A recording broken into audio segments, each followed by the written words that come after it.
England under-20 দলকে 1 বছর এবং আন্ডার-21 দলকে 3 বছর কোচিং করানোর পর কিছুদিন আগে ইংল্যান্ডের অন্তর্বর্তীকালীন কোচ হিসেবে দায়িত্ব নিয়েছেন লি কার্সলি। তবে কোচ হিসেবে ইন্টারন্যাশনাল ফুটবলে ডেবিউর আগেই জন্ম দিয়েছেন এক বিতর্কের। পরিষ্কার জানিয়ে দিয়েছেন তিনি ইংল্যান্ডের জাতীয় সঙ্গীত গাইতে পারবেন না।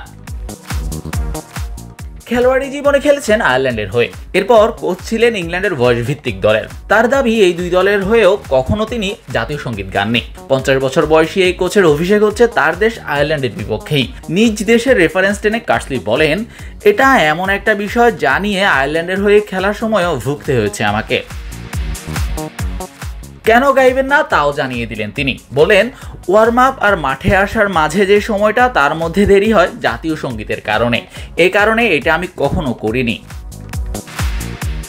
যখন জাতীয় সঙ্গীত গাওয়া হয় তখন কার্সলির ব্রেনে ঘোরে অন্য সব বিষয়। তিনি বলেন, আমি সবসময় খেলায় মনোযোগ দেই, মাঠে আমার প্রথম কাজটা কি হবে তা নিয়ে ভাবি। তখন আমি আবিষ্কার করলাম যে আমার মন যেন অন্যদিকে ছোটাছুটি না করে এবং আমি সেই বিষয়ে যেন উদ্বিগ্ন হয়ে না পড়ি। তবে দুই দেশেরই জাতীয় সঙ্গীতের বিষয়ে যথেষ্ট শ্রদ্ধাশীল কার্সলি জানিয়ে রাখলেন, আমি দুই দলের জাতীয় সঙ্গীতকেই সম্মান জানাই। দুই দেশের কাছে এটা কেমন অর্থ বহন করে তাও বুঝি। এই বিষয়ের প্রতি আমার সম্মানের কমতি নেই।